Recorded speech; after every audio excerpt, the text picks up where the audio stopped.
To understand the phenomenon of Graceland, you have to forget everything you think you know about the white-columned mansion on Elvis Presley Boulevard. You have to strip away the souvenir shops, the tour buses, the airplanes across the street, and the endless parade of weeping fans leaving teddy bears at the gates. You have to go back to a specific moment in time when the house was just a house, and the boy was just a boy who was drowning in a sea of screaming girls. The year was 1957. The United States was in the grip of a cultural convulsion. Eisenhower was in the White House, cars had tail fins, and the radio was playing a new, terrifying sound that parents called the devil's music.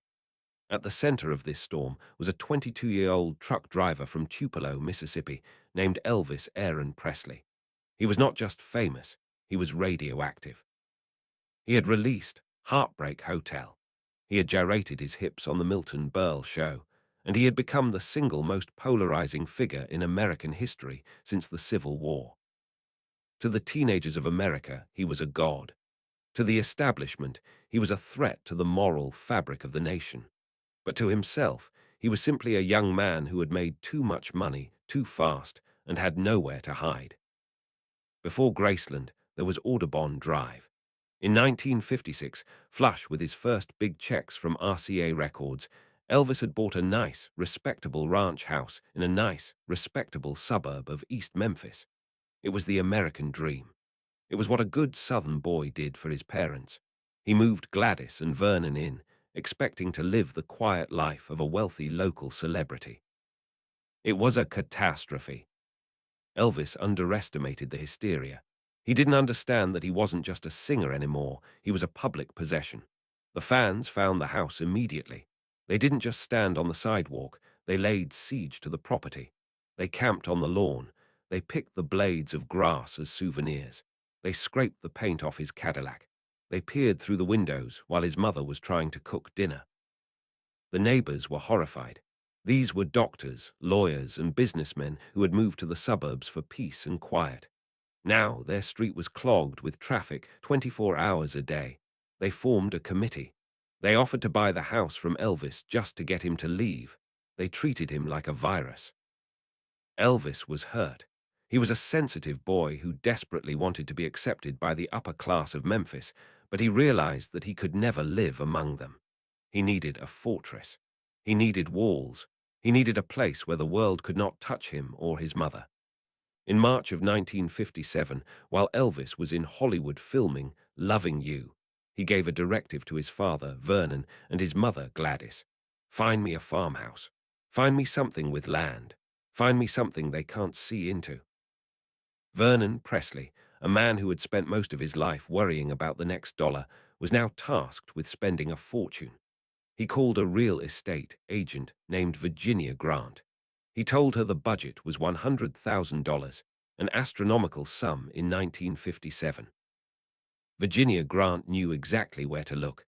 She drove them south out of the city proper into the rolling hills of Whitehaven. At the time, Highway 51 was not a commercial strip of car dealerships and fried chicken shacks. It was the country. It was rural. And sitting on a hilltop, set back from the road behind a grove of oak trees, was a house that looked like the cover of a romance novel. It was called Graceland. The name was not an invention of Elvis. The land had belonged to the S.C. Toof family for generations. S.C. Toof was a commercial printer, one of the foundational businessmen of Memphis. He had named the land after his daughter, Grace Toof. It was originally a cattle farm, a place of gentle Southern aristocracy. In 1939, Grace's niece, Ruth Brown Moore, and her husband, Dr. Thomas Moore, had built the current mansion on the site. It was a classical revival-style home, faced in tan limestone imported from Mississippi. It had the requisite white columns of the Gone with the Wind fantasy, but it wasn't a palatial estate in the style of the Vanderbilts. It was a comfortable, upper-class home for a doctor's family. It had 23 rooms. It sat on 13.8 acres of land. When Gladys and Vernon walked through the front door, they knew. It was grand, but it wasn't intimidating. It felt like a home, but more importantly, it was isolated. It was surrounded by open fields. It was a place where they could build a wall. The negotiation was swift. The asking price was $102,500. Vernon, ever the shrewd negotiator, swapped the house on Audubon Drive as part of the down payment and took out a mortgage for the rest. On Saturday, March 16th, 1957, the deal was signed.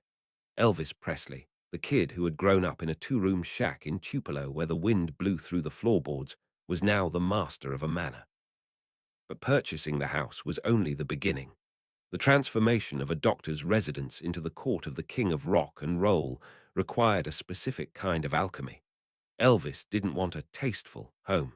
He didn't care about the rules of interior design. He wanted a statement. He wanted to manifest the explosion of color and wealth that was happening inside his own head. He immediately ordered the construction of the most famous barrier in music history, the music gates. He hired a local ironworks to design them. He wanted sheet music. He wanted a guitar player.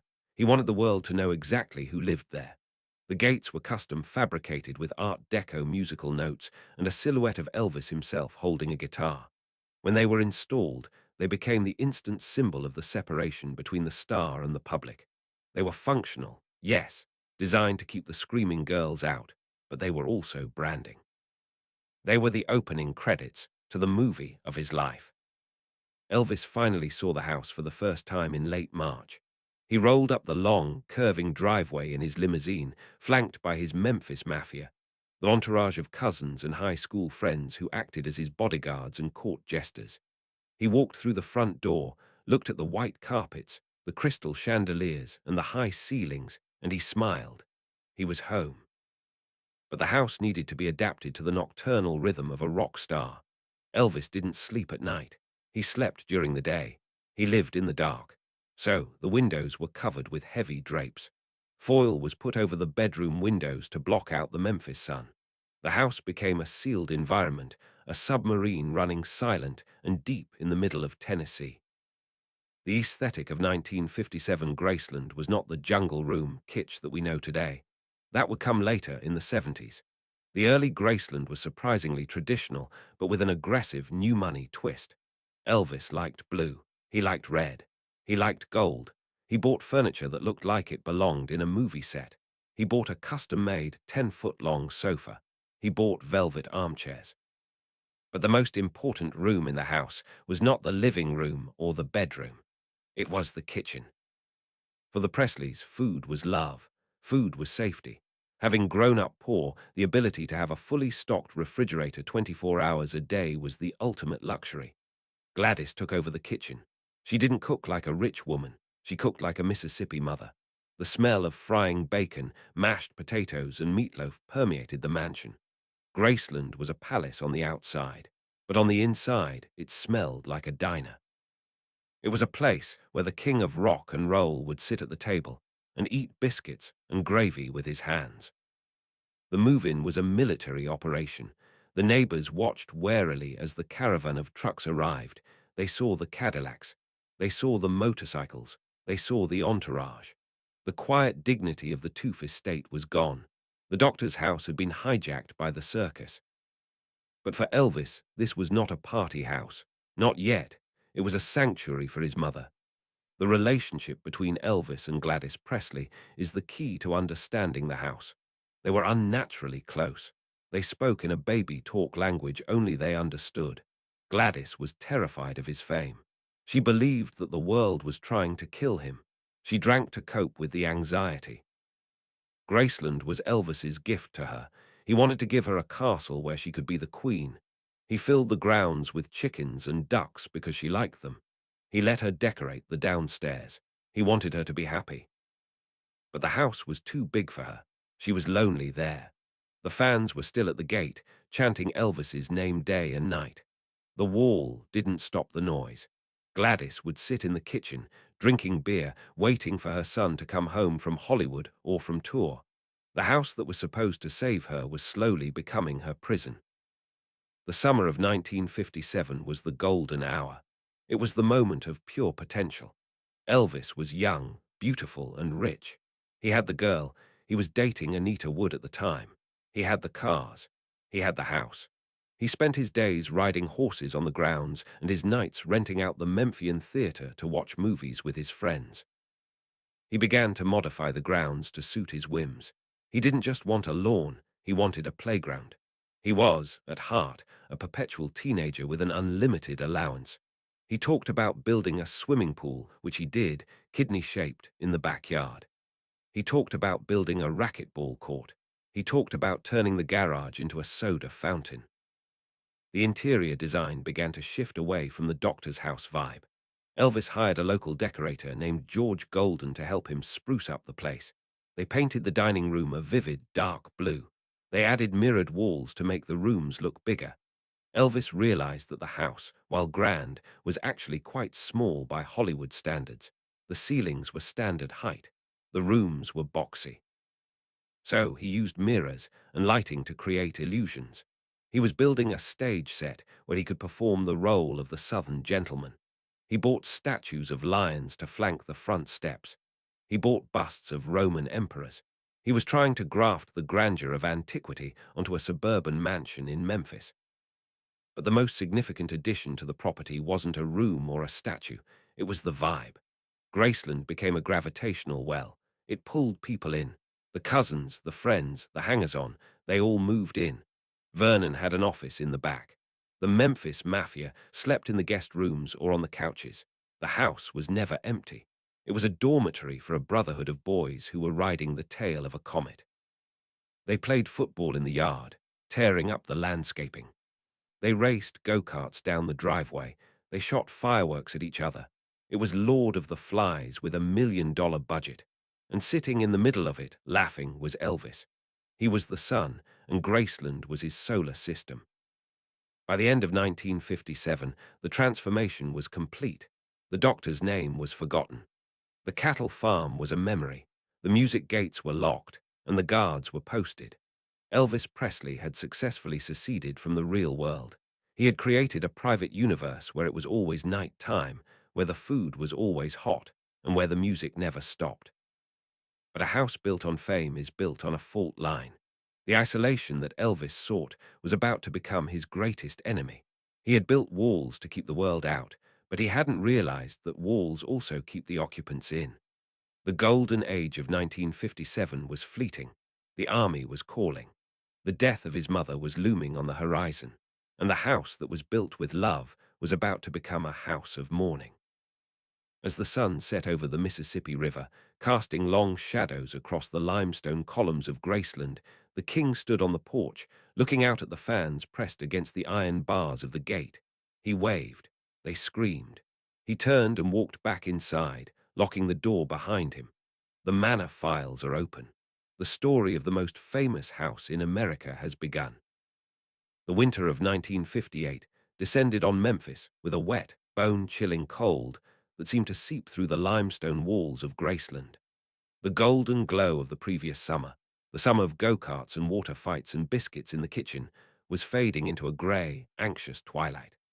The house, which had been purchased as a sanctuary, was about to become a stage for the kind of Greek tragedy that wealth cannot prevent and fame only amplifies.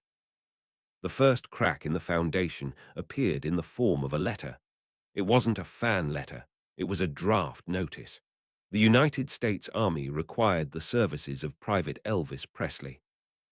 For Gladys Presley, this was not a civic duty, it was a death sentence. Her anxiety, which had been simmering ever since the move to the big house, boiled over into a panic that bordered on hysteria. She paced the floors of Graceland in her dressing gown, a glass of beer in her hand, muttering to the empty rooms. She was convinced that if Elvis went away, he would never come back. She believed the army would kill him, or the fans would forget him, or the jealous husbands of the world would finally get their revenge. The house, which was supposed to be her palace, became her pacing ground. She felt small in it. The high ceilings didn't comfort her, they oppressed her. She missed the shotgun shack in Tupelo, where she could see her son from across the room. In Graceland, he could be in the pool room or the garage or the upstairs suite, and she wouldn't know. The distance between them was measured in hallways and staircases, and it terrified her. In March of 1958, the inevitable happened. The haircut herd round the world took place. Elvis was inducted.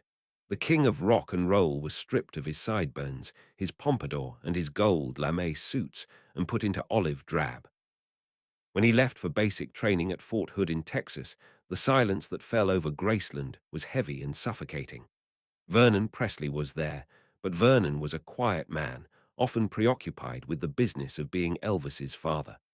The Memphis Mafia had largely dispersed or gone with him. Gladys was left alone with the staff and the ghosts of her own fears. Her health began to collapse with terrifying speed. It wasn't just the depression, it was the liver. Years of quiet, medicinal drinking to calm her nerves had taken a toll that no one had fully realized. She stopped eating. She sat on the porch, looking through the music gates at the empty highway, waiting for the Cadillac to turn in. In August, the crisis reached a breaking point. Gladys was rushed to the Methodist Hospital in Memphis. Her condition was critical: hepatitis, liver failure. Elvis, who was stationed in Texas, was desperate to get home. He requested emergency leave. At first, the army hesitated. They were wary of giving him special treatment. But the doctors confirmed that his mother was dying. He raced to the airport, flew to Memphis, and ran into the hospital room. For a moment, it seemed like his presence might save her. When he walked in, she rallied. They spoke in their private language. He held her hand. He told her about the tanks, about the sergeants, about the dust. He promised her he would take care of her. He promised her that Graceland would always be her home. But the body has its own logic, and it does not listen to the promises of kings. On August 14th, 1958, at 3:15 in the morning, Gladys Presley died. She was 46 years old. The news hit Elvis like a physical blow. Witnesses say he didn't just cry, he howled. It was a primal, animal sound of agony that echoed down the hospital corridors. The bond between them had been the anchor of his existence. Without her, he was just a cork bobbing in the ocean of his own celebrity. And then the decision was made to bring her home. This is a moment that defines the peculiar Gothic nature of Graceland. In the 1950s, it was common for wakes to be held in the home. But this wasn't a normal home, and this wasn't a normal death. The hearse drove through the music gates, past the weeping fans who had gathered by the thousands. The casket was carried up the front steps, past the stone lions, and into the foyer. They placed Gladys Presley in the music room. The music room is located just to the right of the front door. It is separated from the living room by a set of majestic stained glass peacocks. It is a room designed for joy, for piano recitals, for entertaining. Now, it was a funeral parlor. The casket was open. Gladys lay there, dressed in her favorite blue dress. Elvis refused to leave her side. He sat in a chair next to the coffin, weeping, touching her face, talking to her. He was inconsolable. The Memphis Mafia, the tough guys, the bodyguards, stood around the perimeter of the room, helpless. They had seen Elvis handle riots. They had seen him handle exhaustion, but they had never seen him broken. The scene inside the house was surreal. Outside, the world was clamoring for a glimpse. The press was at the gates. The fans were chanting. Inside, the air conditioning hummed, fighting the August heat, while the most famous man in the world crumbled next to the body of the woman who had made him. Elvis reportedly cried out, "She's all I lived for. She was always my best girl." He was 23 years old, and he felt like an orphan. The funeral service was held in the house. A gospel quartet, the Blackwood Brothers, sang Rock of Ages and I Am Redeemed in the living room. The sound of the hymns bounced off the mirrors and the crystal chandeliers. It was a collision of the sacred and the profane, the private grief and the public spectacle. When they finally took the casket out to the hearse for the burial at Forest Hill Cemetery, Elvis collapsed on the steps of Graceland. He couldn't walk. He had to be helped into the car. As they drove away, he looked back at the house. The white columns stood stark against the summer sky. The house had failed its primary purpose. It had failed to keep her safe. After the funeral, the house entered a period of dark hibernation. Elvis had to return to the army. He was shipped out to Germany. He left Memphis, crossing the Atlantic to serve his time in the cold, grey barracks of Friedberg. Graceland was left behind. Vernon Presley stayed there, along with Elvis's grandmother, Minnie Me, but the soul of the house was gone. Vernon, in his grief, did something that solidified the house as a shrine. He didn't clear out Gladys's room. He locked it. He kept her clothes in the closet. He kept her cigarettes on the table. He kept the house exactly as she had left it. For years, no one was allowed to enter Gladys's bedroom. It became the forbidden room of Graceland, a vacuum of time sealed off from the rest of the mansion. While Elvis was in Germany, freezing in a tank and meeting a 14-year-old girl named Priscilla Beaulieu, Graceland sat in the Memphis heat, waiting. It was a house in mourning. The drapes were drawn. The music room was silent. The peacocks in the stained glass stared at an empty foyer.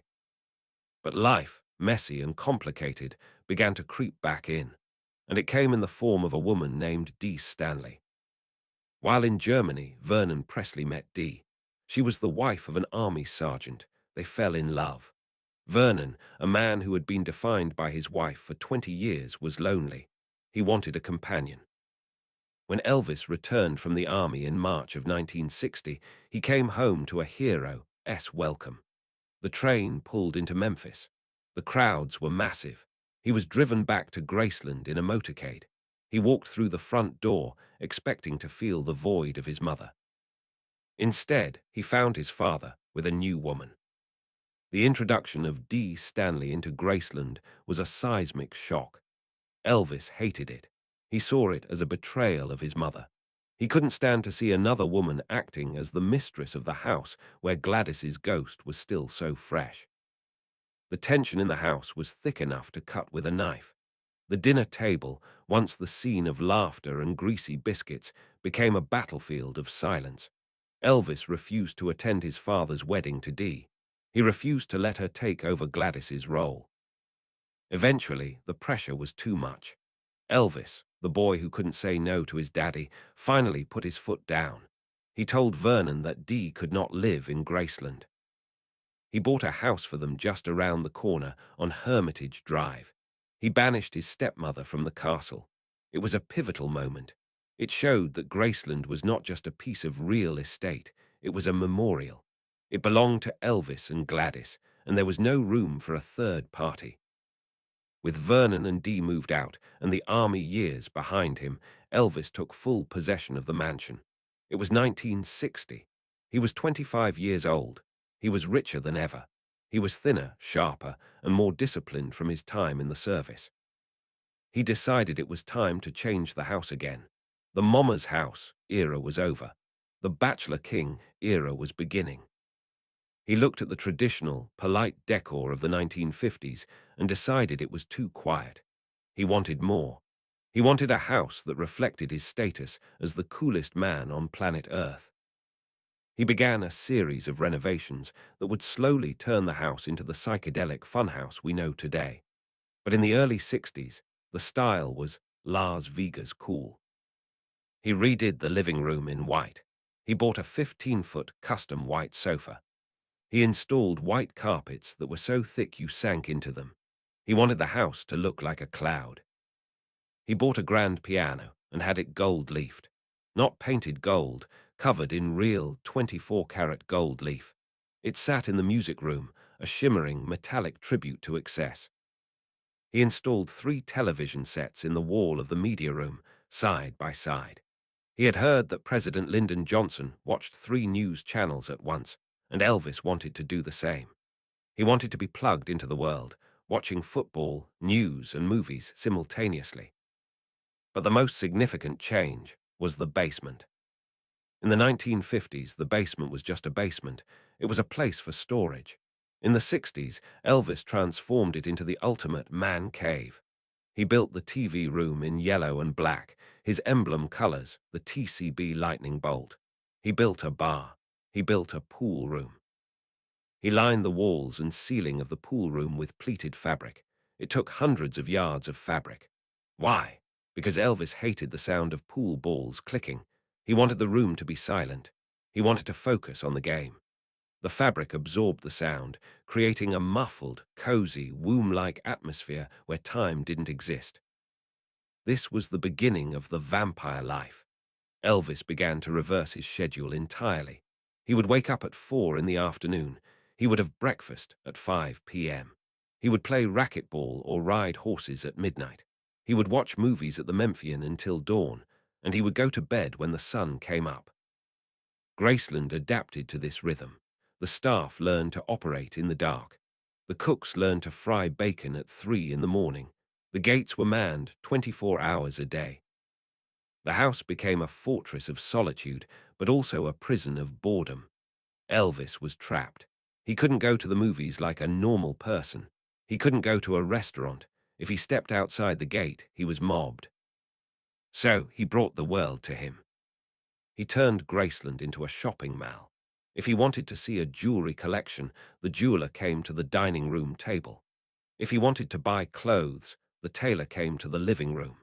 If he wanted to ride roller coasters, he rented the entire Libertyland amusement park at midnight.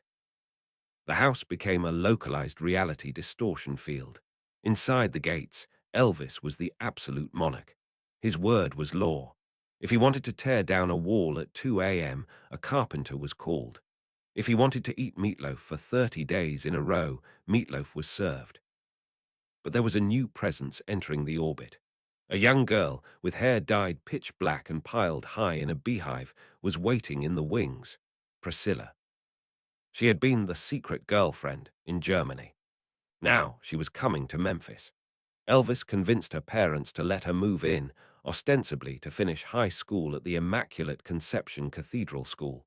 But everyone knew she was moving in to be the Queen of Graceland. When Priscilla arrived, she found a house that was a bachelor pad run by a pack of wolves. The Memphis Mafia, Red West, Sonny West, Lamar Fike, Joe Esposito were everywhere. They played practical jokes. They carried guns. They smoked cigars. Priscilla was a teenager, dropping into a world of grown men with unlimited money and zero impulse control. She had to navigate the treacherous currents of the house. She had to learn the rules. Don't disturb Elvis when he's sleeping. Don't criticize his friends. And never, ever go into Gladys's room. Priscilla tried to make her mark. She tried to soften the edges. But Graceland was resistant to change from anyone but the king. It was a house testosterone-fueled and grief-haunted. As 1962 turned into 63, the house settled into its imperial phase. The Memphis Mafia were the Knights of the Round Table. Elvis was Arthur. And Graceland was Camelot, but a Camelot situated in a strip mall suburb of the American South. The parties were legendary. Elvis loved fireworks. He would buy thousands of dollars of Roman candles and skyrockets. The boys would put on football helmets and have firework wars on the back lawn, shooting explosives at each other while Elvis laughed hysterically, dodging the sparks. He bought golf carts. They didn't use them for golf. They used them for demolition derbies. They would race around the 13 acres, crashing into trees, crashing into each other, tearing up the grass. It was a life of pure, unadulterated id. It was a childhood extended indefinitely. But underneath the laughter and the fireworks, the shadow of the death remained. Elvis would still go to the grave site at Forest Hill. He would still talk about his mother constantly. He would still sit in the music room, playing the gold piano, playing the gospel songs she loved, looking at the stained glass peacocks, and wondering why the silence in the house was so loud, even when the TV was blaring. The house was filling up with people, with stuff, with noise. But the center was hollow. The anchor was gone. And as the 60s progressed, and the culture outside the gates began to curdle, JFK, Vietnam, the Beatles, Elvis would retreat deeper and deeper into the white-columned bunker, pulling the drapes tight, turning up the air conditioning, and trying to freeze time in a world that was moving too fast for a country boy to understand. The jungle room was coming, and with it, the slow, strange descent into the final act. By 1964, the silence inside Graceland had changed texture. It was no longer the silence of mourning for Gladys. It was the suffocating silence of boredom. The king of rock and roll was 30 years old, and he was trapped in a gilded loop of his own making. He was stuck in a contract with Hollywood that forced him to make 3 terrible movies a year. Movies where he played race car drivers or crop dusters. sang songs to dogs, and kissed girls who looked exactly like the girls he had kissed in the last movie. When he returned to Memphis between films, he wasn't returning as a conquering hero. He was returning as a man in a cage. Graceland became less of a home and more of a decompression chamber. The windows were sealed tighter. The drapes were drawn closer. The Memphis Mafia still roamed the halls, but the laughter was a little more forced, the jokes a little sharper. This period, the mid-60s, is often glossed over in the Elvis mythology, but it is crucial to understanding the house. This is when the eccentricity began to curdle into obsession. This is when Graceland stopped being a funhouse and started becoming a temple. Elvis was searching. He felt a profound emptiness. He had the money, the fame, and the girls, but he didn't have the answer.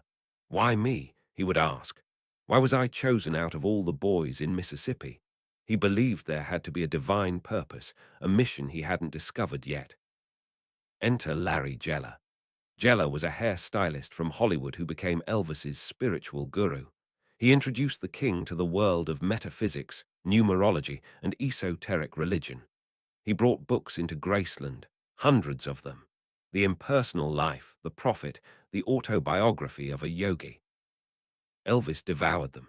He would sit in the middle of his bed, surrounded by piles of books, underlining passages, reading aloud to the Memphis Mafia until dawn. The boys, tough southern rednecks who liked cars and guns, didn't know what to make of it. They would sit there, eyes glazing over, while Elvis lectured them on the cosmic Christ and the violet flame. Graceland became a monastery of the bizarre. Elvis began to claim he could move clouds with his mind.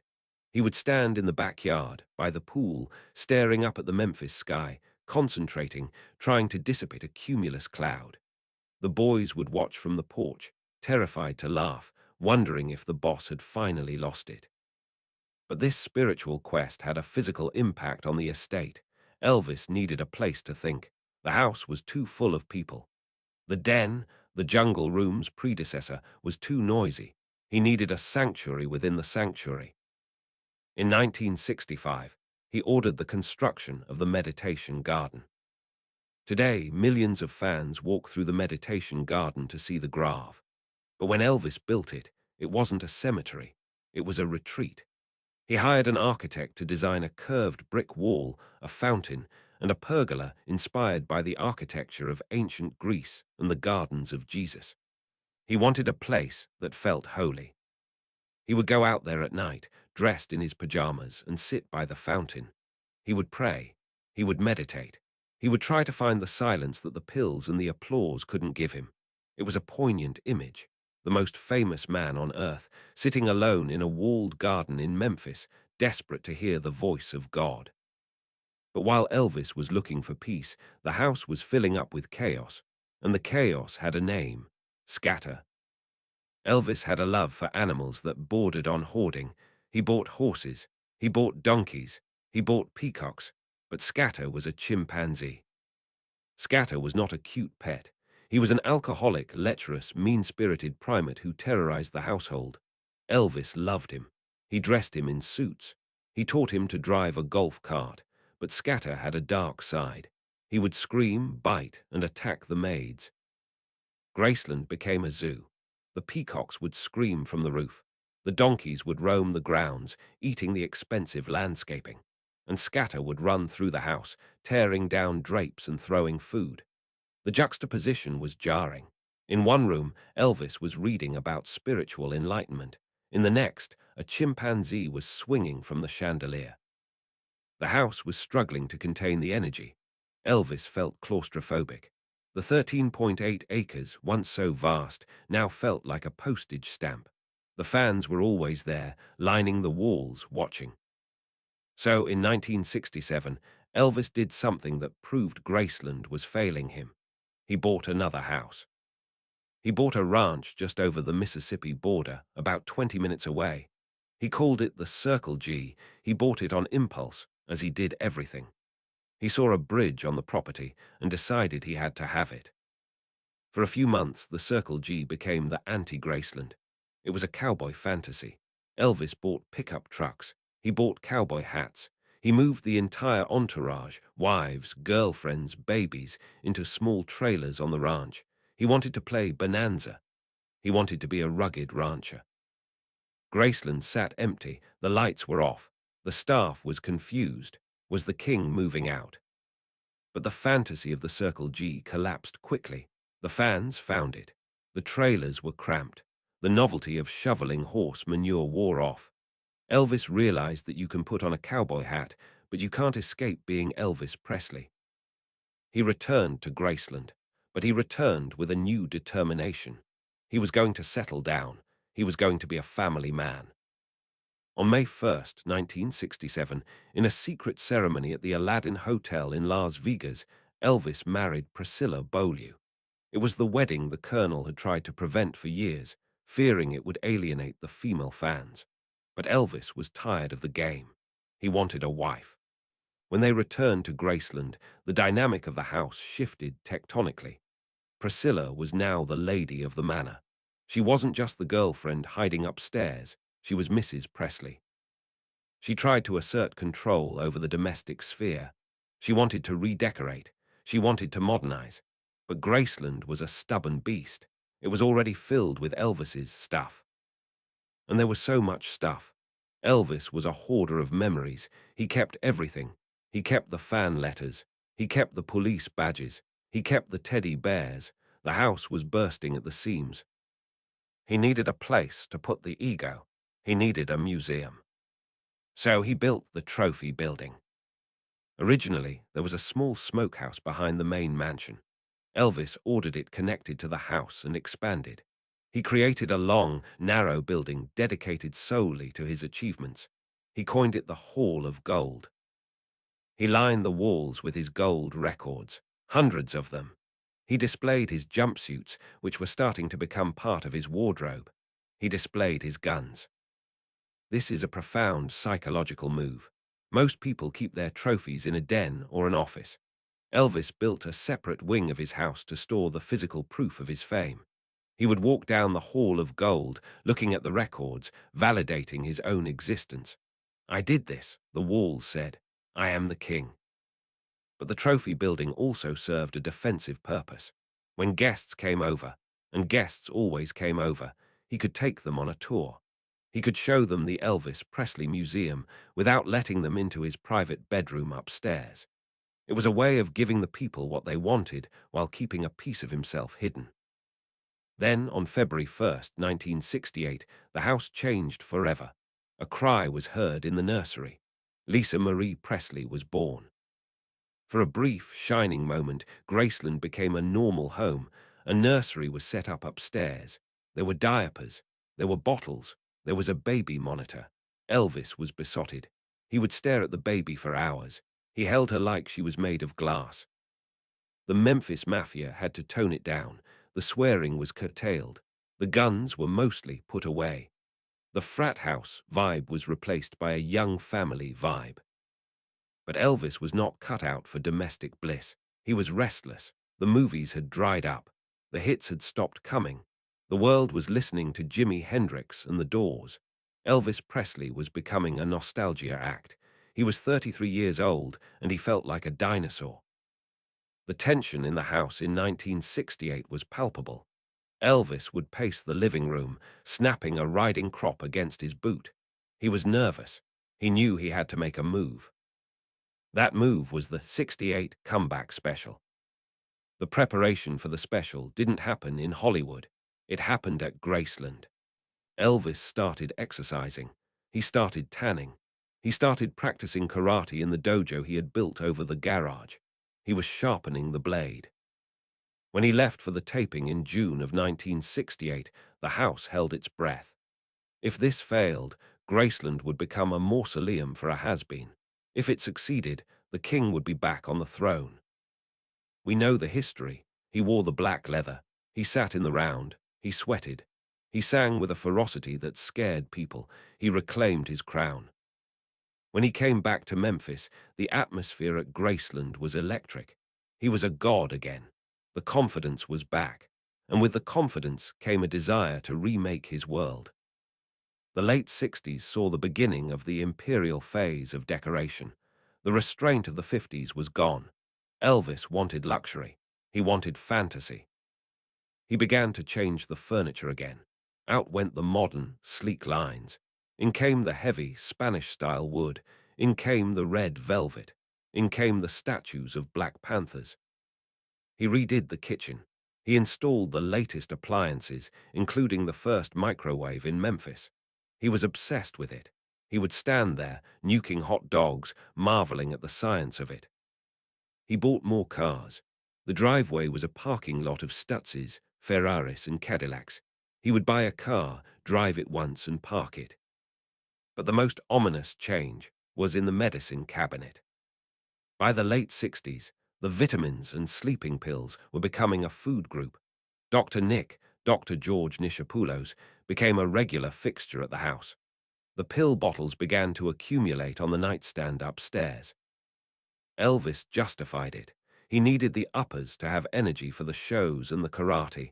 He needed the downers to sleep because his mind wouldn't shut off. He wasn't a junkie, he told himself. These were prescriptions. They were from a doctor. The staff at Graceland began to notice the change in his mood. The temper was shorter. The paranoia was creeping back in. He started seeing threats everywhere. He became obsessed with law enforcement. He collected badges. He wanted to be a federal agent at large. He installed a police scanner in his bedroom. He would listen to the Memphis police frequency all night. If there was an accident or a crime nearby, he would jump in his car, lights and siren blazing. He had installed them illegally and raced to the scene. Imagine the confusion of a Memphis motorist who has just been in a fender bender, only to see a Ferrari pull up, and Elvis Presley jump out wearing a captain's hat and holding a flashlight, asking if everyone is okay. It was eccentric, yes, but it was also a sign of a man who was desperately trying to control his environment. He couldn't control his career, he couldn't control his aging, but he could control the traffic on Elvis Presley Boulevard. As the decade drew to a close, Graceland was poised on the brink of its most infamous era. The 60s had been a time of transition, from the army to the movies to the marriage. But the 70s were coming. The era of the jumpsuit, the era of the jungle room, the era of the divorce. The house was getting fuller, heavier, and darker. The windows were never opened anymore. The air was recycled, cool, and scented with brute cologne and cigarette smoke. The king was back on top, but the castle was starting to feel like a bunker. The Memphis Mafia were no longer just friends. They were enforcers, pill dispensers, and yes-men. And upstairs, in the nursery, little Lisa Marie was growing up in a world where night was day, where Daddy shot television sets when he didn't like the program, and where the gates were always locked, not just to keep the world out, but to keep the madness in. The stage was set for the final, glittering, tragic act of the American dream. The jungle room was waiting to be born. By 1974, Graceland had ceased to be a home in any conventional sense. It had transformed into a windowless, air-conditioned, shag-carpeted submarine navigating the depths of the 1970s. The aesthetic restraint of the 1950s was a distant memory. The cool of the 60s had evaporated. In its place was a heavy, opulent, almost suffocating atmosphere of red velvet, fake fur, and dark wood. The house was mirroring the man. Elvis Presley was swelling. He was no longer the lithe panther in black leather. He was the king in the jumpsuit, caped, jeweled, and heavier. And just as Elvis was insulating his body with layers of costumes and chemicals, he was insulating his house with layers of fabric. This is the era of the jungle room. To the casual tourist today, the jungle room is the punchline of Graceland. It is the epitome of tackiness. It features green shag carpet on the floor. It features green shag carpet on the ceiling. It has a working waterfall made of fieldstone running down one wall. The furniture looks like it was carved by a chainsaw out of giant Polynesian trees. But to understand Elvis in the mid-70s, you have to look past the kitsch. The jungle room was not a joke to him. It was a desperate attempt to capture a feeling. Elvis's favorite place on earth was Hawaii. It was the only place where he felt relatively normal. He loved the humidity, the greenery, the relaxed vibe. But he couldn't live in Hawaii. He was tethered to Memphis and Las Vegas. So he brought Hawaii to Memphis. He enclosed the screened-in back porch, which had been a breezy, open space where his father Vernon used to sit, and turned it into a den. He went to a furniture store in Memphis called Donald's Furniture. He saw a line of Tiki-inspired furniture that was so ugly it had been sitting on the showroom floor for months. He bought it all, every piece. He bought it because it reminded him of the islands. The carpet on the ceiling wasn't just an aesthetic choice, it was acoustic.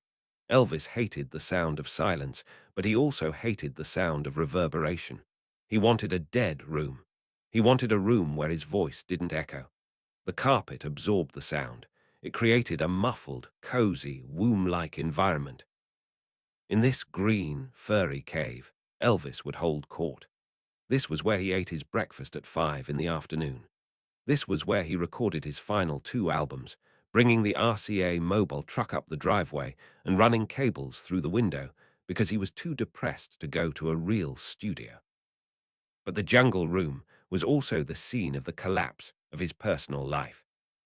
The fairy tale marriage to Priscilla had disintegrated. The reasons were complex: his infidelity, her loneliness, the bizarre hours, the drugs. But the breaking point was the lifestyle. Priscilla, a woman in her 20s, wanted to live in the world. Elvis wanted to live in the submarine. In 1972, she told him she was leaving. She was taking Lisa Marie. The departure of Priscilla and Lisa Marie broke something in the architecture of the house. The nursery upstairs was empty. The lady of the manor was gone. The house, which had briefly pretended to be a family home, reverted to being a bachelor pad. But it wasn't the fun bachelor pad of the 50s. It was a lonely, shadowed fortress. Elvis didn't handle the rejection well. He retreated upstairs. This is when the second floor of Graceland became the forbidden zone. In the early days, friends and family would go upstairs. Now, a steel security door was installed at the top of the stairs. It had a keypad. It had a camera. Behind that door was Elvis's private sanctuary.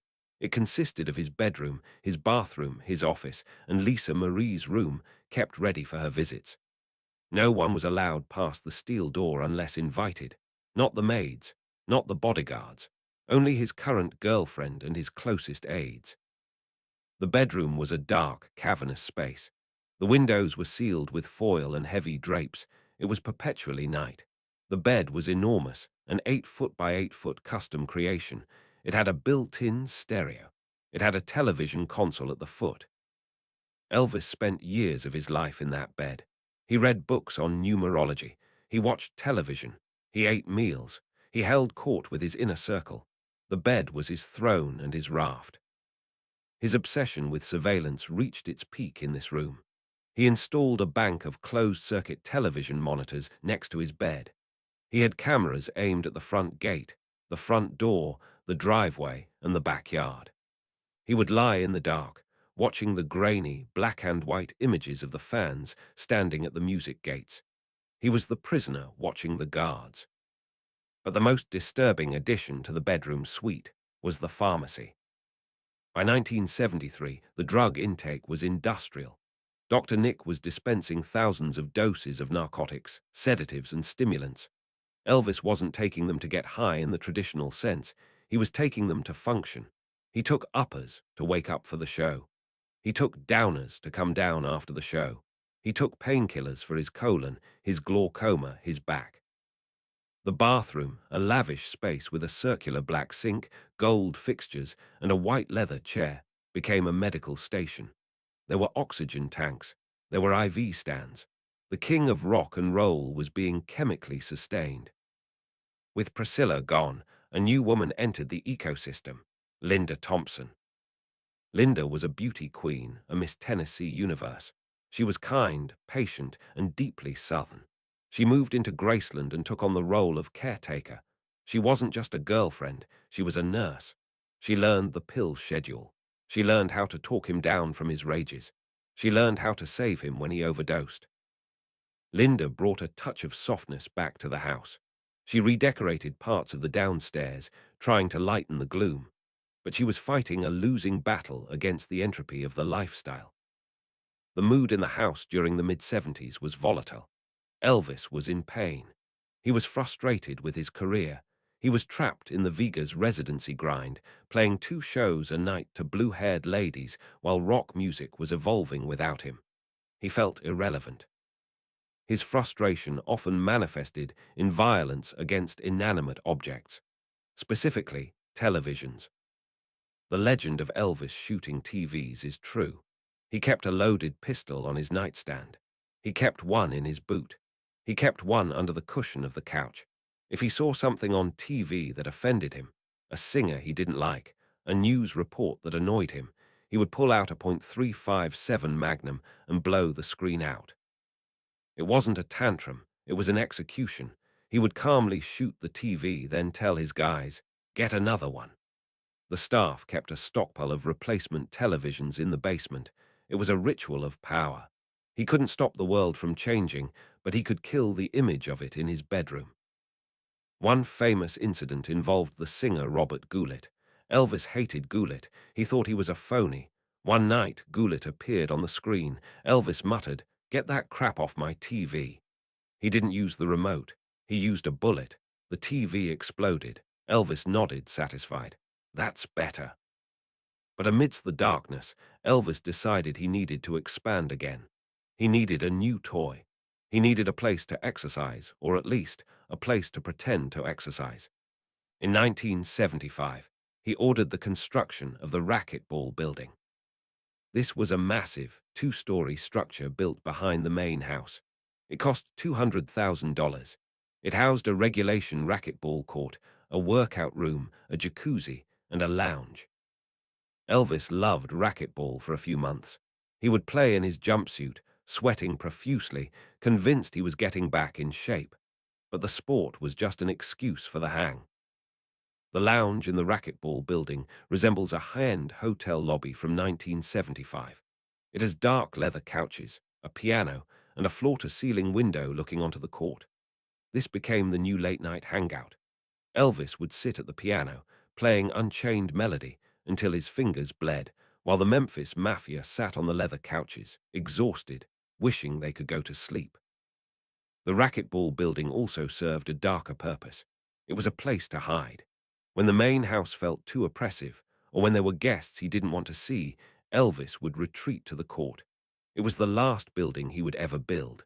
It stands today as a pristine time capsule of the final era, smelling of leather and stale air. The isolation of the estate was compounded by the purchase of the Lisa Marie. In 1975, Elvis bought a Convair 880 jet from Delta Airlines. He paid $250,000 for it, then spent another $800,000 customizing it. He named it after his daughter. The Lisa Marie was essentially a flying Graceland. He decorated it with the same aesthetic: green velvet seats, gold-plated seatbelt buckles, a master bedroom with a queen-sized bed, a conference room with a teak table. The plane allowed him to travel without ever touching the ground of the real world.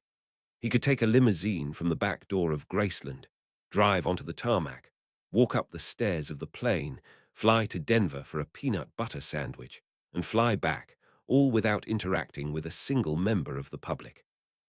The bubble was now mobile. He could take the atmosphere of the jungle room into the stratosphere. But back on the ground, the financial pressure was mounting.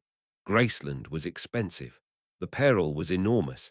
Elvis was supporting dozens of people. The spending was out of control. He would buy 14 Cadillacs in a single night and give them away to strangers. He bought a house for his karate instructor. He bought airplanes for his manager, Colonel Tom Parker. Vernon Presley, who managed the finances, was constantly in a state of panic. "We're broke, son," he would say. "You have to go back on tour." So the cycle continued. Elvis would leave the sanctuary of the upstairs bedroom, get on the plane, fly to a city, perform in a daze, and fly back to the bed. Graceland became a pit stop. The house began to show signs of wear. The carpets were stained. The drapes were dusty. The Memphis Mafia were getting older, lazier, and more cynical. There were power struggles.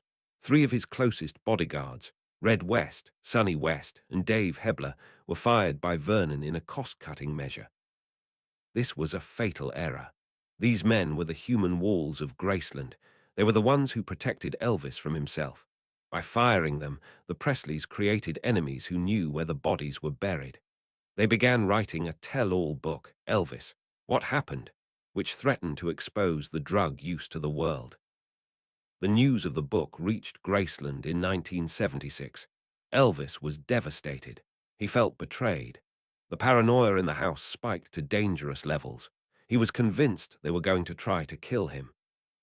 He began to stockpile weapons. The house became an arsenal. There were machine guns in the closet.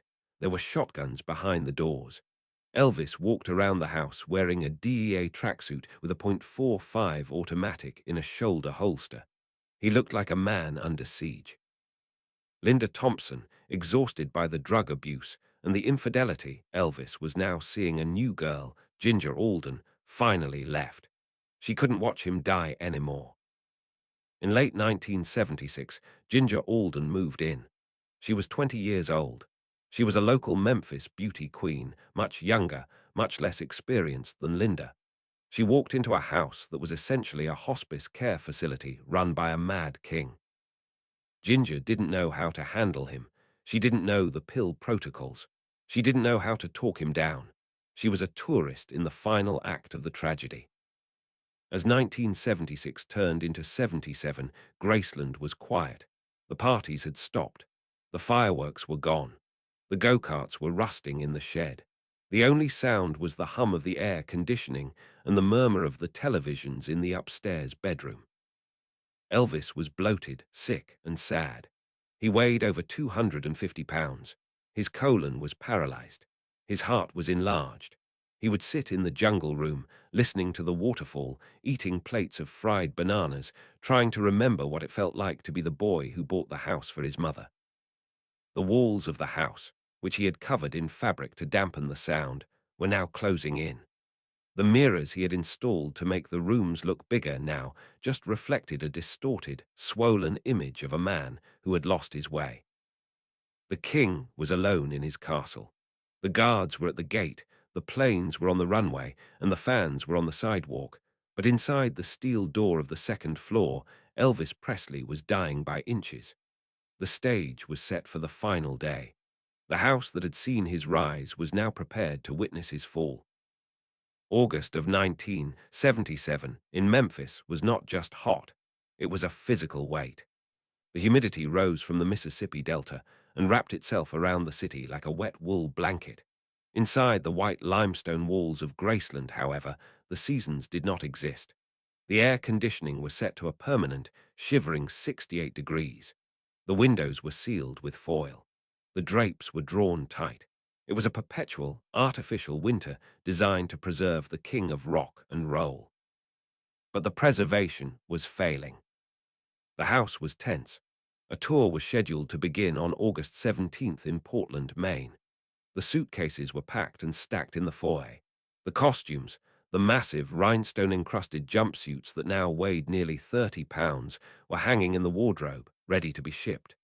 The airplane, the Lisa Marie, was fueled and waiting on the tarmac at Memphis International. But the man who was supposed to wear the costumes was broken. Elvis Presley was 42 years old, but his body had the mileage of an 80-year-old. He was bloated, suffering from glaucoma, hypertension, an enlarged heart, and a colon that had essentially stopped functioning. He was in constant, chronic pain. And to manage that pain, he was consuming a chemical cocktail that would have killed a horse. On the night of August 15th, the house was alive with the peculiar nocturnal rhythm that had defined it for a decade. Elvis awoke late in the afternoon. He spent the evening with his fiancée, Ginger Alden, and his young daughter, Lisa Marie, who was visiting from California. At 10:30 at night, Elvis did something that was entirely normal for him and bizarre to everyone else. He went to the dentist. He had a toothache, so the motorcade was assembled. The Stutz Black Hawk was brought around. They drove to the office of Dr. Lester Hoffman. It was a surreal procession through the quiet streets of Memphis. the king going for a cleaning in the middle of the night. He returned to Graceland around 12:30 in the morning on August 16th. The gates closed behind him for the last time. The mood in the house was restless. Elvis couldn't sleep. The pretor jitters were eating at him. He was worried about his voice. He was worried about his weight. He was worried about the book, the tell-all by his former bodyguards that was about to be released. He felt surrounded by betrayal. Around 4 in the morning, he called his cousin, Billy Smith, and his wife, Jo, to come over to the racquetball building. He wanted to play. The rain was falling softly on the roof of the racquetball court as they walked in. Elvis was wearing his pajamas. He picked up a racket and hit the ball a few times, but he was too tired. He sat down at the piano in the lounge. The dark leather couches swallowed the small group. Elvis began to play. He sang Blue Eyes Crying in the Rain. He sang Unchained Melody. His voice was shaky at first, then strong, filling the acoustic space of the lounge. It was a private concert for an audience of 3. It was the last time music would ever be played by Elvis Presley. They talked until the sun began to threaten the horizon. Elvis told Billy about the tour. He said, "I just want to get this over with." He sounded exhausted, not just by the schedule, but by the effort of being Elvis. At around 7 in the morning, they walked back to the main house. Elvis carried a packet of pills, his attack packet 1, handed to him by his Aunt Delta. He climbed the stairs to the second floor, passed through the steel security door, and entered the blacked-out sanctuary of his bedroom. Ginger Alden was already in bed. Elvis took his pills. He tried to sleep, but the chemistry failed him. The insomnia was a roaring fire in his brain. He tossed and turned. He called downstairs for more medication. Aunt Delta sent up attack packet 2. He took them. Still no sleep. At around 8 or 9 in the morning, Elvis told Ginger, "I'm going into the bathroom to read." Ginger, sleepy and half awake, warned him, "Don't fall asleep in there." "I won't," he promised. He walked into the master bathroom. It was a lavish space, decorated in black and gold, with a deep pile rug and a black leather armchair. He was carrying a book. It wasn't a comic book. It was the scientific search for the face of Jesus. He was still looking for answers. He was still the boy in the meditation garden, wondering why God had chosen him. He sat down, and then the silence of the house became absolute. What happened next is a subject of medical debate, but the outcome is history. Elvis's heart, strained by the weight, the drugs, and the years of stress, suffered a catastrophic arrhythmia. It likely stopped instantly. He fell forward. He didn't cry out. He didn't ring the buzzer that was installed next to the toilet for emergencies. He simply collapsed onto the shag carpet, his face buried in the fibers, the book falling from his hands. The king of rock and roll died alone, on the floor of his bathroom, while the rest of the house slept. For hours, the house remained quiet. Downstairs, the maids were starting their day. Vernon was in his office. The world outside was going about its business, but upstairs, behind the steel door, the era was over. At around 2 in the afternoon, Ginger Alden woke up. She realized Elvis wasn't in bed. She knocked on the bathroom door. No answer. She pushed it open. The scene she found was a horror that shattered the dream of Graceland forever. Elvis was cold. He was blue. He was rigid. She screamed. The scream tore through the intercom system. It mobilized the house. Al Strada, a bodyguard, ran upstairs. Joe Esposito ran upstairs. They turned the body over. They tried to find a pulse. There was nothing. The carpet was stained. The air was thick with the smell of death. "Breathe, Elvis, breathe," Joe Esposito was shouting, pumping the chest of the man who had been his boss and his friend for nearly 20 years. But it was like trying to restart a stone. Vernon Presley, frail and heartsick himself, was helped upstairs. When he saw his son lying on the floor, he collapsed. "Oh God, son, please don't die," he wailed. It was the cry of a man who had now lost everything, his wife, and now his only child. Dr. Nick arrived, driving his Mercedes up the driveway at breakneck speed. He ran into the room, took one look, and knew. but they couldn't admit it. Not yet. The ambulance was called. "Breathe for him, Joe," Dr. Nick said. They loaded the body onto a stretcher. It was difficult. Elvis was heavy, dead weight in the truest sense. They wrestled him down the same stairs he had bounded down so many times to greet his fans. They burst out the front door into the blinding Memphis sunlight. The ambulance was waiting. They sped out the music gates, sirens wailing, turning left onto Elvis Presley Boulevard, racing toward Baptist Memorial Hospital. Behind them, the house stood open and empty. The maids were weeping in the kitchen. Lisa Marie was being kept in her room, confused and terrified by the noise. The Memphis Mafia were wandering the halls, dazed. The center of gravity had vanished. The sun had gone out.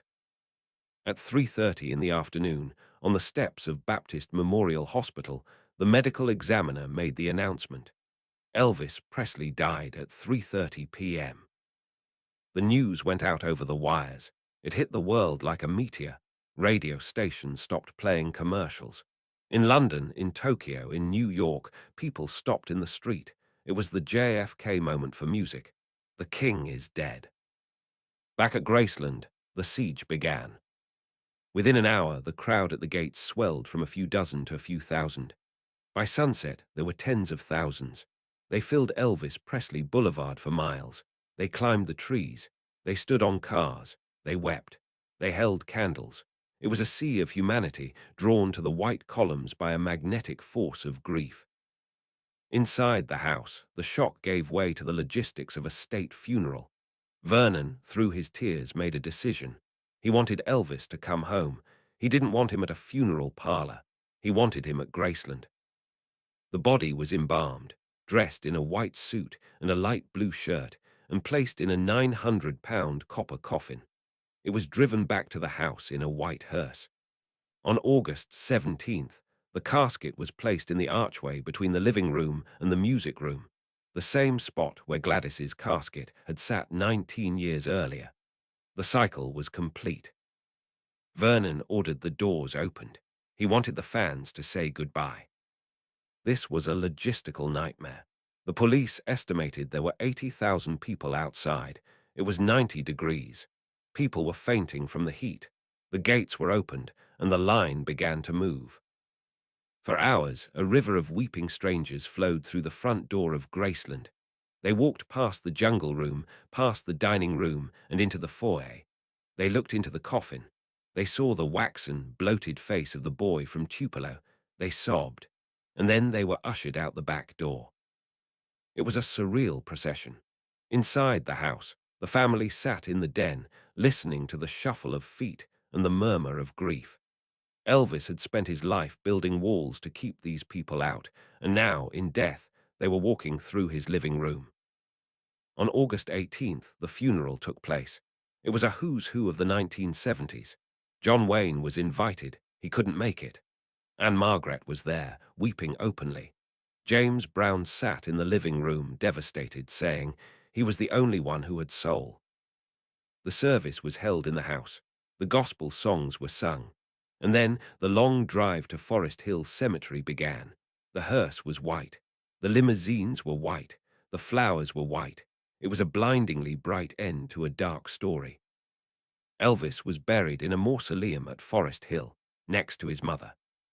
But the story of Graceland does not end with the burial. In fact, the most bizarre twist was yet to come. In late August, just weeks after the funeral, the Memphis police received a tip. There was a plot to steal the body. It sounds like the plot of a bad movie, but it was real. 3 men were arrested carrying explosives and tools. They planned to blast open the mausoleum and hold the king's corpse for ransom. Vernon Presley was terrified. He couldn't sleep. He was convinced that ghouls were going to desecrate his son. He couldn't leave Elvis alone in the public cemetery. He appealed to the city for permission to move the bodies back to Graceland. At first, the zoning board refused. You can't just bury people in a residential backyard. But the security risk was too high. The city relented. On the night of October 2nd, 1977, a secret operation took place. The bodies of Elvis and Gladys were exhumed from the mausoleum. They were placed in hearses with no lights. They were driven back to Graceland under the cover of darkness. The backhoes were waiting in the meditation garden. The same garden where Elvis had sat in his pajamas looking for God now became his tomb.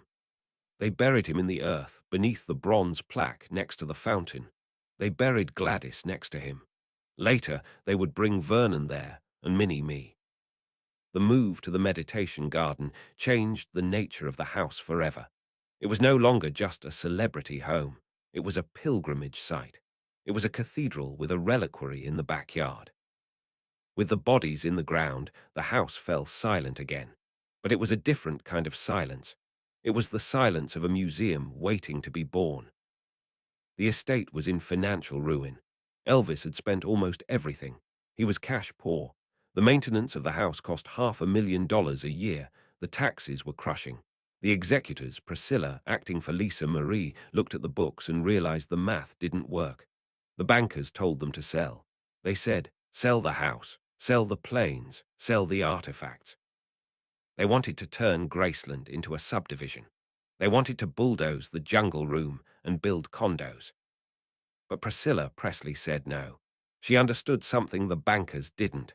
She understood that Elvis wasn't a musician anymore. He was a religion, and religions need temples.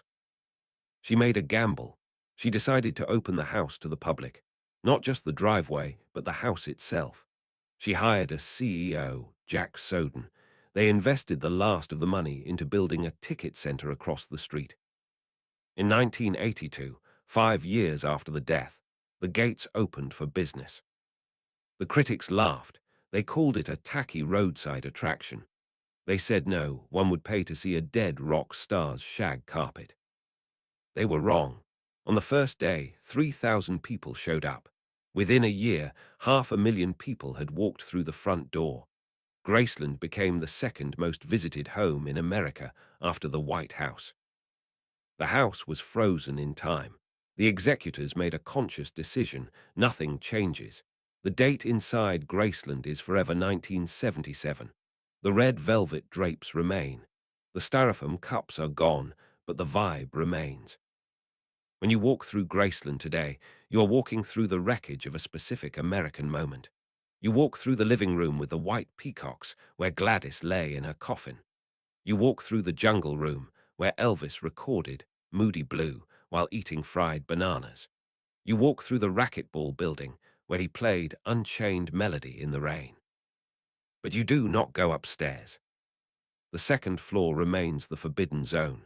To this day, almost 50 years later, no tourist has ever set foot in Elvis's bedroom. It is preserved exactly as he left it on the morning of August 16th. The books are on the nightstand. The styrofoam cup is on the shelf. The bed is made. Lisa Marie, until her own death, held the only key. It is the holiest of holies, a sealed vacuum where the king is still sleeping, safe from the eyes of the world. As you exit the house and walk past the kidney-shaped pool to the meditation garden, the noise of the tour falls away. You stand in front of the grave. There are always flowers. There are always notes written in Sharpie on the stones. We miss you. Love me tender. The house stands behind you, white and silent. It is a house that killed its owner with kindness. It gave him everything he wanted, and in doing so, it suffocated him. It was a fortress that became a prison, a sanctuary that became a tomb. Elvis Aaron Presley bought Graceland to give his family a home. In the end, they never left. They are all there, resting in the soil of the cattle farm, while the airplanes roar overhead and the fans press their faces against the music gates, looking for a ghost in a jumpsuit. The resurrection of Graceland as a tourist attraction in 1982 saved the estate from bankruptcy, but it created a bizarre, unprecedented reality. A house that was simultaneously a global pilgrimage site and an active family residence. We often think of Graceland as a museum empty of life, but that is not the whole truth. For more than a decade after the tour began, the house was still occupied. Elvis's aunt, Delta Me, the woman who had handed him his pills on the final morning, refused to leave. It was her home. She had lived there since the 60s, and no board of directors or tour schedule was going to evict her. So a strange compromise was reached. During the day, while thousands of tourists in fanny packs shuffled through the jungle room gawking at the green shag carpet, Aunt Delta would retreat to her bedroom in the back of the house or the kitchen. The tour guides had a strict protocol. If Aunt Delta came out to get a glass of water or watch TV, the tour stopped. The velvet ropes were dropped. The king's aunt had the right of way. Imagine the surrealism of that existence. You are living in a house where strangers are constantly walking through your living room, staring at your nephew's furniture, weeping over his memory, while you are trying to do a crossword puzzle in the kitchen. At night, when the gates locked and the last bus pulled away, Delta would wander the empty, silent mansion. She would let her Pomeranian dog run loose. The dog, untroubled by the sanctity of the site, would occasionally chew on the priceless furniture or pee on the jungle room carpet. It was a final, stubborn holdout of domestic chaos against the sterilization of corporate history. When Aunt Delta died in 1993, the last living link to the old Graceland was severed. The house finally became purely a museum, but the drama shifted to the owner, Lisa Marie Presley. To understand the middle years of Graceland, you have to look at it through the eyes of the daughter. Lisa Marie was 9 years old when her father died in the bathroom upstairs. She was the sole heir to the kingdom. But for her, Graceland wasn't a tourist attraction. It was the scene of the trauma. It was the place where she had ridden her golf cart, where she had seen the body, where she had heard the screaming. For years, she had a complicated love-hate relationship with the mansion. It was her legacy, but it was also her burden. She would return to Memphis for holidays, often bringing her own family, her own children. And when she did, the museum mode was deactivated. This is the secret life of Graceland that the public never saw. When Lisa Marie was in town, the house woke up. She would host dinners in the dining room, using the same china her father had used. She would sit in the jungle room, but most importantly, she would go upstairs. The forbidden zone of the second floor was her private domain. She kept it exactly as Elvis had left it, not out of morbidity, but out of a fierce protective instinct. It was the only place in the world where she could be close to him without the filter of the king. She would go into his bedroom, sit on his bed, and talk to him. She described it as a place of peace, a place where the air felt heavy and still, charged with his energy. But downstairs, the machine of Elvis Presley Enterprises was growing into a corporate leviathan. Under the stewardship of Priscilla and Jack Soden, the brand was sanitized. The drug use was downplayed. The crazy years were softened. Graceland was marketed as the home of the all-American boy who loved his mother. They built the plaza across the street. They bought the customized jets, the Lisa Marie and the hound dog Ai, which had been sold off by Vernon in a panic, and brought them back, parking them permanently across the street. They turned Elvis Presley Boulevard into a neon strip of souvenir shops, selling everything from Elvis bobbleheads to replicas of his jumpsuits. The commercialization was rampant, and to some critics it was grotesque. It was the Disneyfication of a tragedy, but it was also necessary. The upkeep of the mansion, the climate control, the security, the conservation of the fabrics cost millions. The bobbleheads paid for the roof repairs. In 2006, the operation shifted gears again. CKX Inc. bought a majority stake in Elvis Presley Enterprises. The corporate footprint expanded. They built a massive new hotel, the Guest House at Graceland, a 400-room resort that mimicked the architecture of the mansion. They replaced the old, tacky souvenir strip with Elvis Presley's Memphis, a $40 million entertainment complex that houses the car museum, the costume museum, and restaurants. Graceland had become a campus. It was no longer just a house. It was a Vatican City of rock and roll, with its own economy, its own police force, and its own laws. But amidst the expansion, the house itself remained stubborn. It refused to be modernized. The curators made a crucial decision. They would not restore the house to its original 1957 elegance. They would keep it in its 1977 state. They would preserve the bad taste. This was a brave artistic choice. It would have been easy to rip out the shag carpet and put back the tasteful white furniture of the 50s, but by keeping the jungle room, the mirrored hallways, and the yellow TV room, they preserved the psychology of the man. They allowed the visitors to see the claustrophobia, the excess, and the insulation.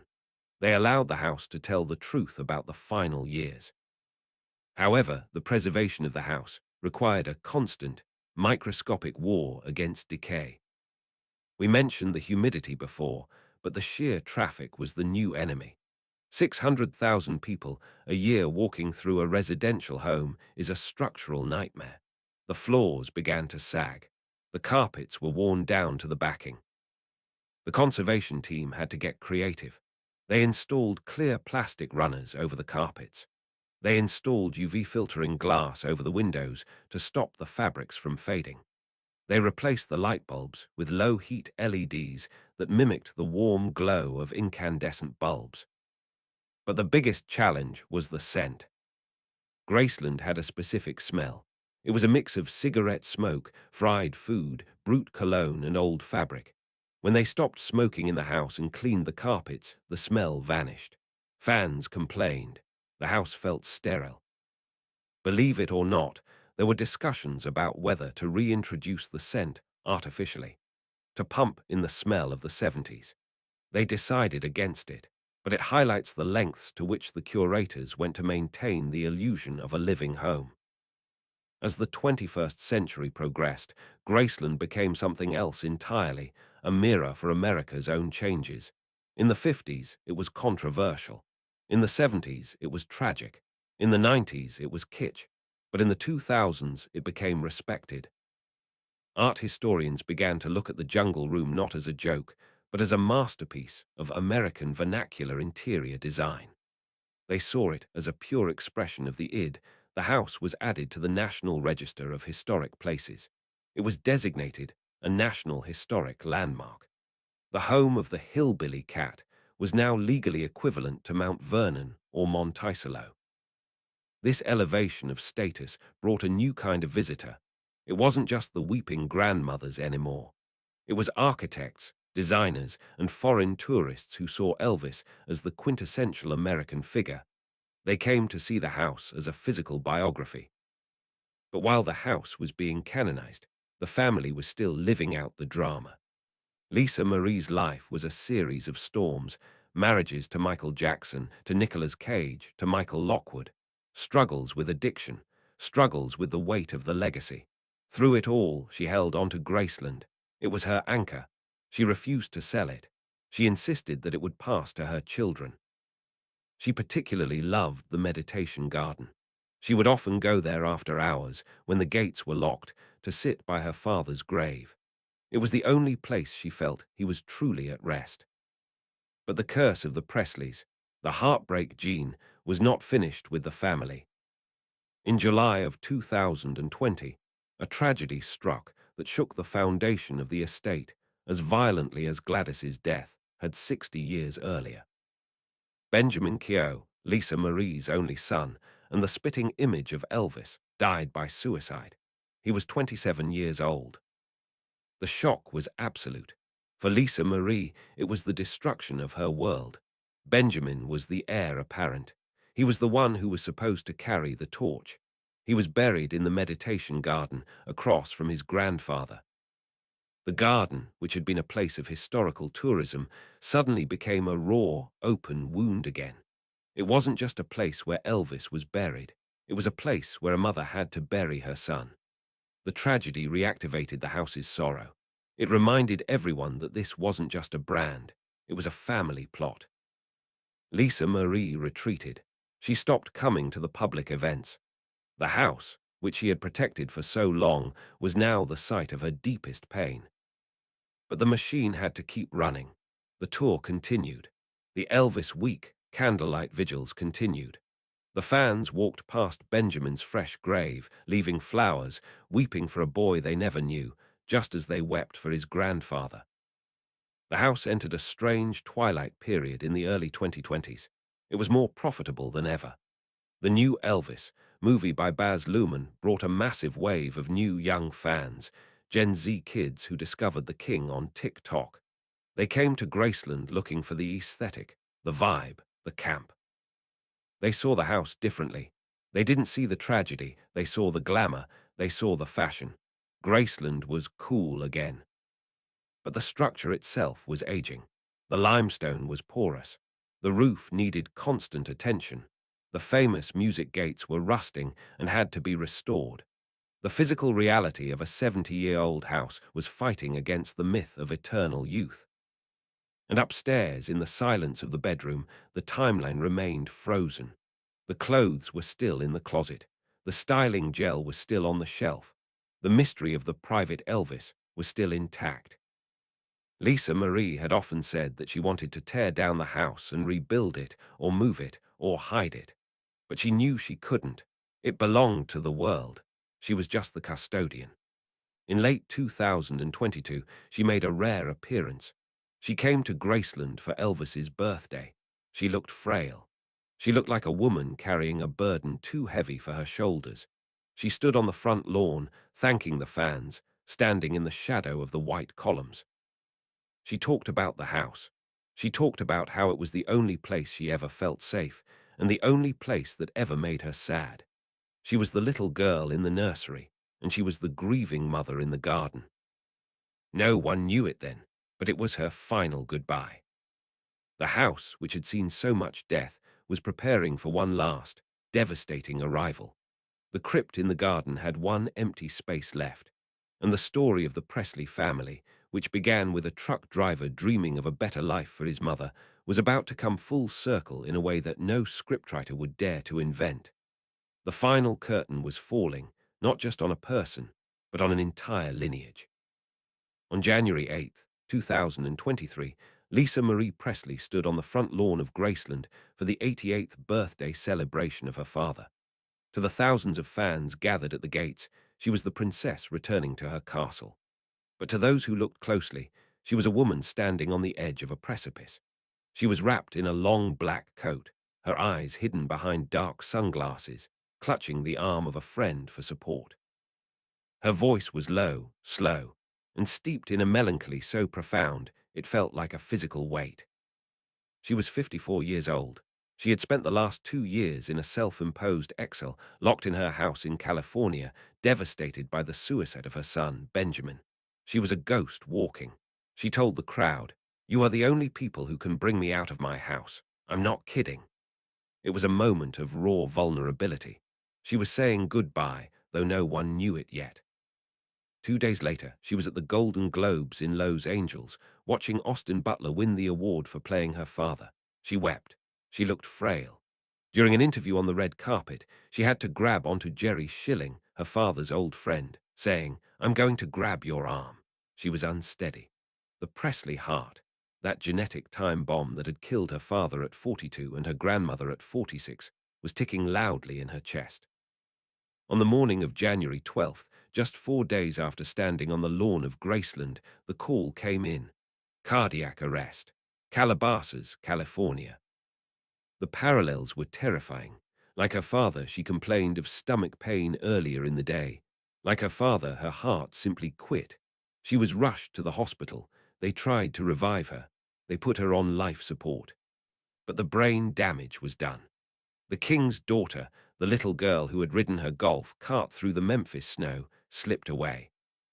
The news hit Memphis like a thunderclap. It felt impossible. Elvis died young, yes, but Lisa Marie was supposed to be the survivor. She was the one who had escaped the house of wax. She had lived, she had fought, and now she was gone. The machinery of Graceland, which had been dormant since the death of Benjamin, roared back into action.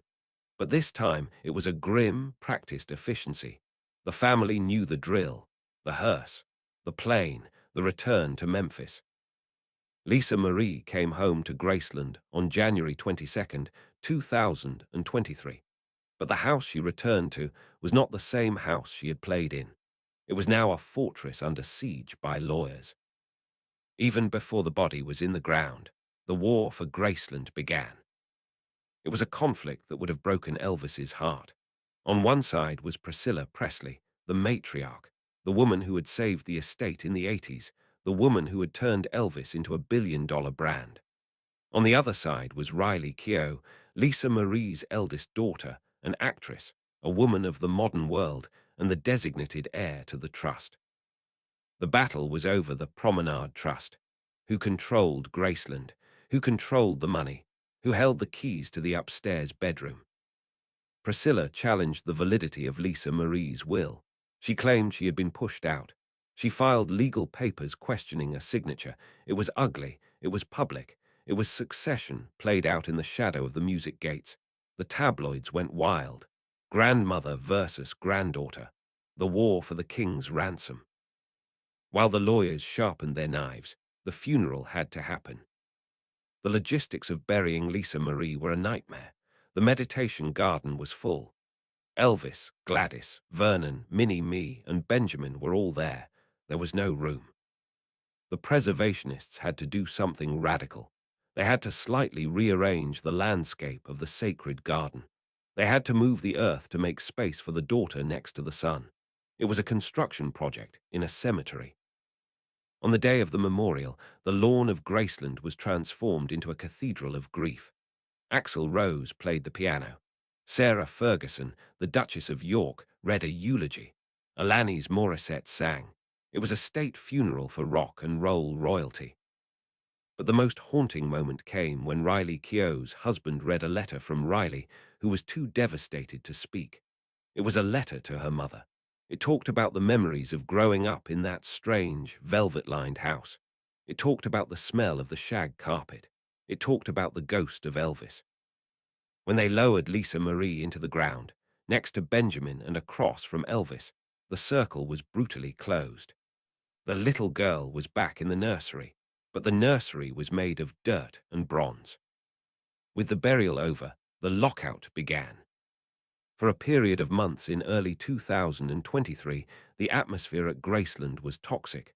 Priscilla was effectively banned from the premises she had ruled for decades.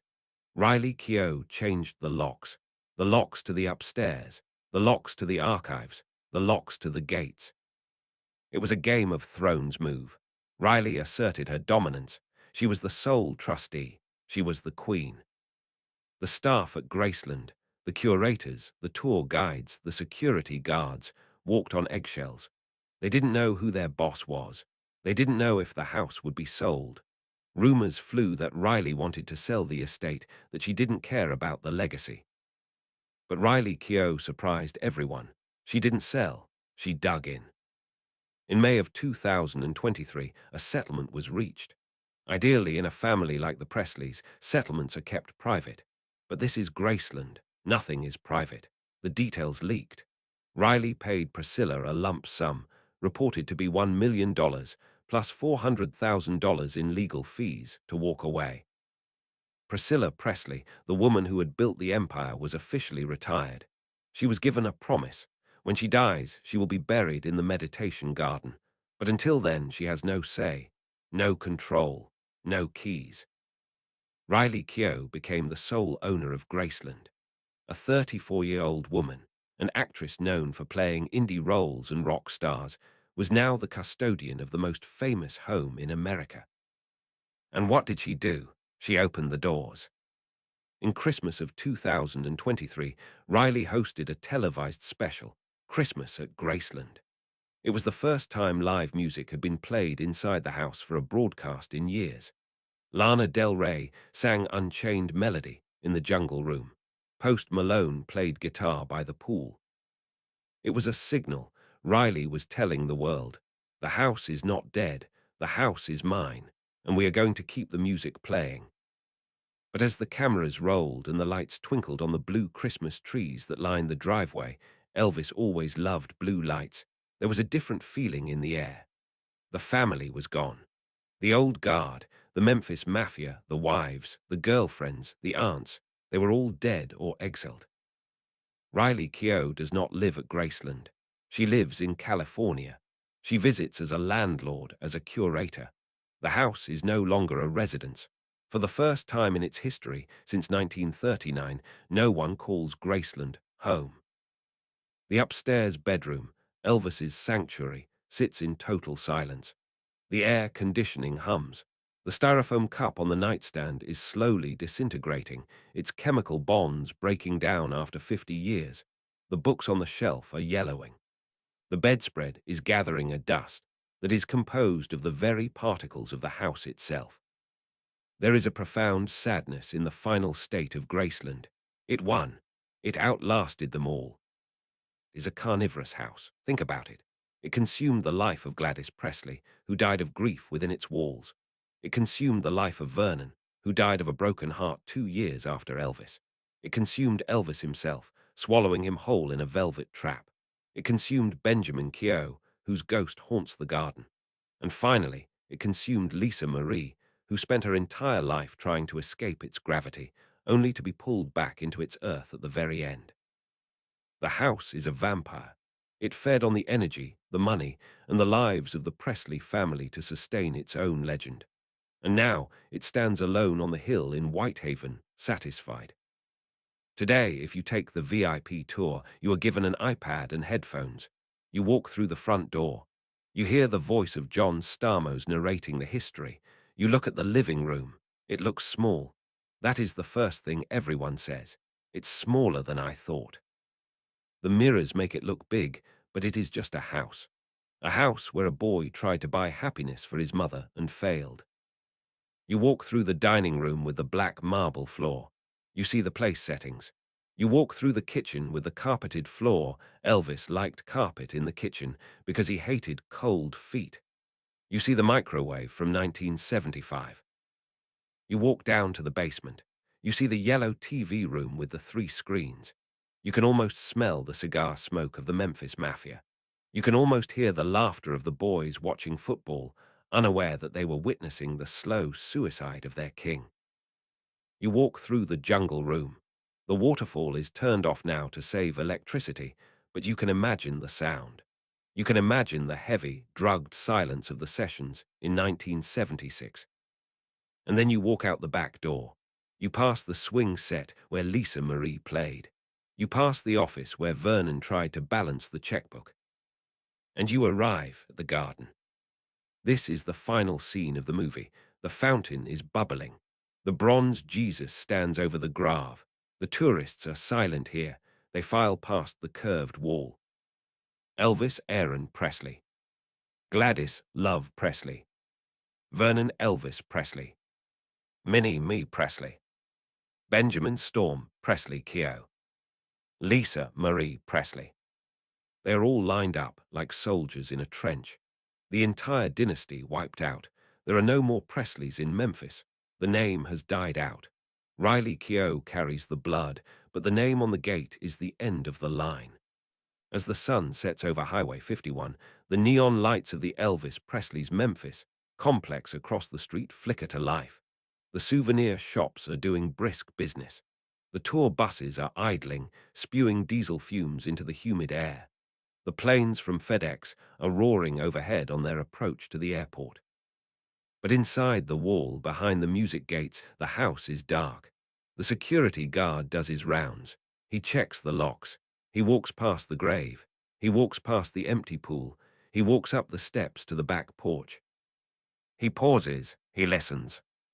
There is no music. There is no laughter. There is no sound of a racquetball hitting a wall. There is only the hum of the systems that keep the humidity at bay. The king bought a mansion to hide from the world. In the end, the world bought the mansion to find the king. But he isn't there.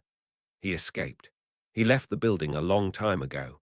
All that is left is the shell, the white limestone skin of a dream that was too big for one man to carry and too heavy for his family to survive. The manor files are closed. The gates are locked. Good night, Graceland.